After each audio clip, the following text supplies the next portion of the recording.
इनको अगर आप राक्षस दूसरी भाषा में कहें तो कोई अतिशयोक्ति नहीं होगी।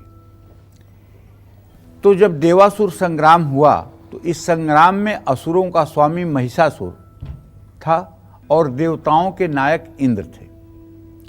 युद्ध में देवताओं की सेना महाबली असुरों से परास्त हो गई। तभी देवताओं को जीतकर महिषासुर इंद्र बन गया। पराजित हुए देवता प्रजापति ब्रह्मा जी के पास पहुंचे। वहां भगवान शिव और विष्णु भी थे। देवताओं ने ब्रह्मा, श्रीहरि विष्णु और महेश से महिषासुर के वध करने का उपाय पूछा। देवताओं की करुण कथा को सुनकर, देवताओं की वेदना को सुनकर श्रीहरि विष्णु, भगवान शिव और ब्रह्मदेव, ये तीनों देवता देवताओं के आर्तनाद को सुन करके और महिषासुर के तांडव को सुन करके क्रोध से एकदम परिपूर्ण हो गए और क्रोध और कोप से भरे हुए भगवान श्री हरि विष्णु के मुख से, भगवान शिव के मुख से और भगवान ब्रह्मा के मुंह से एक तेज प्रकट हुआ। एक स्थ तद्भू नारी व्याप्त लोकम त्रयम त्विषा। इस तेज ने एक नारी का रूप ले लिया। समझ रहे हैं? एक नारी का रूप ले लिया। और मार्कंडेय पुराण में लिखा हुआ है वो नारी कोई ऐसी वैसी नहीं, वो नारी धरती से लेकर आकाश तक को आच्छादित कर रही थी। यद भूक्षाम्भवम तेजस्तेना जायत तन्मुखम याम्येन चाभुवन केशा बाहवो विष्णु तेजसा। भगवान शिव के तेज से देवी का मुख प्रकट हुआ। यमराज के तेज से मां के सिर में बाल प्रकट हुए। विष्णु के तेज से मां की भुजाएं प्रकट हुई। तो इस तरह से मैं पूरी बात आपको बताऊंगा कि कैसे कैसे क्या हुआ और कैसे देवी का संपूर्ण प्राकट्य हुआ, देवी ने कैसे महिषासुर का मर्दन किया। इस विषय पर हमारी चर्चा जारी रहेगी। जय मां विंध्यवासिनी। अच्छा पंडित जी, मार्कंडेय पुराण में क्या कहा गया है देवी के रूप में, देवी को लेकर के क्या उसमें बताया गया है जो आज तक हमने नहीं पढ़ा, लोगों को ज्यादा पता नहीं है, उसमें क्या देखो, है? पढ़ने के लिए तो सभी लोग पढ़ते हैं। सच्ची बात यह है, पढ़ने के लिए सभी लोग पढ़ते हैं, लेकिन किसी भी ग्रंथ के 3 प्रकार के अर्थ होते हैं: शब्दार्थ, भावार्थ, रहस्यार्थ। शब्दार्थ व्याकरण को जानने वाले अच्छी तरह से समझ सकते हैं। जिन्हें व्याकरण का ज्ञान है, संस्कृत के व्याकरण का, वो शब्दार्थ की टीका कर सकते हैं। भावार्थ का मतलब कि प्रभु के उस जगह कहने का भाव क्या था, ये भावार्थ है।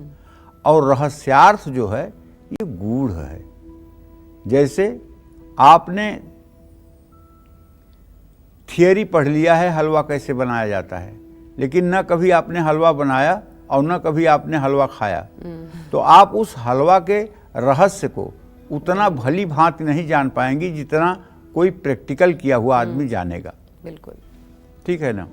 तो इसी तरह से मार्कंडेय पुराण का जो रहस्यार्थ है वो बहुत ही गूढ़ और अगम तत्व है। जैसे दुर्गा सप्तशती में पहले अध्याय में वर्णन आता है कि सूरथ नाम का एक राजा है, उसको कोला विध्वंसी राक्षसों ने मार करके उसकी राज्य हड़प ली और वो जा करके जंगल में रह रहा है। और समाधि नाम का एक बनिया है जिसके बेटों ने उसको मार करके घर से निकाल दिया और बेटों ने पूरा मतलब कि पिता की संपत्ति हड़प ली। वो भी जा करके उसी वन में निवास कर रहा है। एक दिन समाधि नाम के बनिया की सूरथ नाम के राजा से भेंट हो जाती है। दोनों आपस में अपना दुख सुख कहते हैं। वो बताता है कि कैसे कोला विध्वंसियों ने हमारे मतलब कि जो है राज्य को हड़प लिया, और वो बताते हैं कि हमारे पुत्र कैसे हमको निर्वासित कर दिए। तो राजा को चिंता होती है कब मेरे प्रजा का क्या हो रहा होगा। और समाधि नाम वैश्य को चिंता होती है कि मेरे पुत्र पता नहीं ठीक से दुकान कर रहे होंगे कि नहीं, व्यवसाय ठीक से चल रहा होगा कि नहीं, उनकी आजीविका ठीक से चल रही होगी कि नहीं। तो ये सब चिंताएं उन लोगों को भरी हुई हैं। तो सूरत नाम के राजा कहते हैं कि यार हम लोगों की चिंता करने से कोई फ़ायदा नहीं। यहाँ पर्वत पर एक मेधा ऋषि रहते हैं और वो बड़े ज्ञानी हैं, चलो उनके पास चलते हैं, वो जरूर कोई न कोई उपाय बता देंगे। जब मेधा ऋषि के पास जाते हैं तो मेधा ऋषि उनसे कहते हैं कि देखो, पशु पंछी जो होते हैं वो भी अपने बच्चों की भूखे रह के परवरिश करते हैं, वो भी एक एक दाना चुन करके अपने बच्चों को खिलाते हैं। लेकिन जब वो बूढ़े हो जाते हैं तो अपने बच्चों से ये उम्मीद नहीं रखते हैं कि उनका बच्चा भी उनके मुंह में ले आकर के चारा डाले। हम मनुष्य इतने स्वार्थी क्यों हो जाते हैं कि बच्चों की परवरिश करते हैं तो बच्चों से अपने बुढ़ापे में सुख की उम्मीद क्यों करते हैं? हमें भी नहीं करना चाहिए।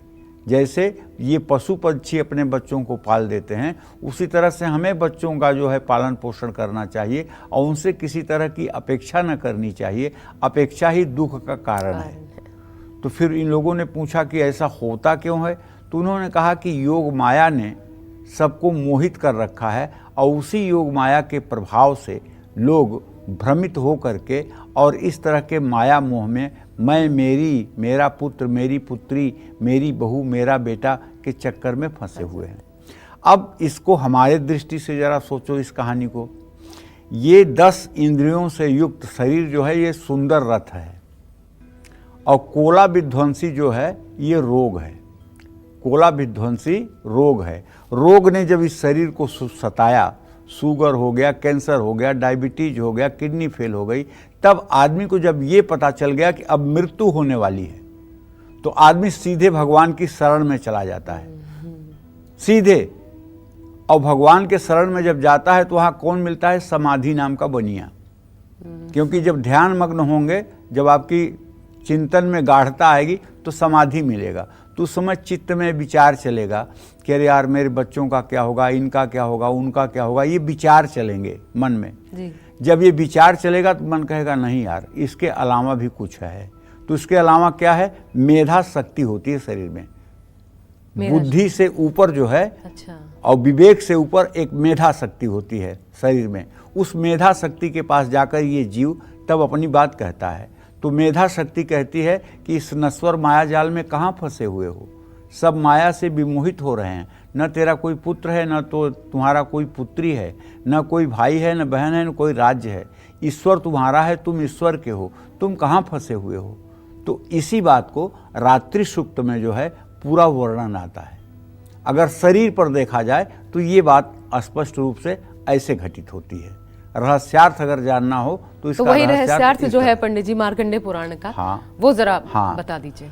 तो अब ये कहना चाहता हूँ, ब्रह्मणः तेजसा पादौ तदंगुल्योर्क तेजसा वसूनाम च करांगुल्यम कौबेरेण च नासिका। ब्रह्मा जी के तेज से माँ जगतजननी जगदम्बा कात्यायनी के दोनों चरण प्रकट हुए और सूर्य के तेज से माँ दुर्गा की 20 उंगलियां प्रकट हुई। वसुओं के तेज से हाथों की उंगलियां बनी। कुबेर के तेज से माँ की नासिका का निर्माण हुआ। इस तरह से अगर देखा जाए तो पूरा माँ कात्यायनी के प्राकट्य का विधान ही आज मैं आपको बता रहा हूँ। तो आज इस मार्कंडेय पुराण के देवी के प्राकट्य के विधान को सुनने का भी बड़ा फल है। और अगर आप इसको दत्तचित्त हो करके प्रसन्न मुद्रा में सुनेंगे और दुर्गा सप्तशती में हिंदी के अर्थों को पढ़ेंगे तो आपको निश्चित रूप से आनंद आएगा और देवी की भक्ति आपके जीवन में संचलित होगी। जय मां विंध्यवासिनी।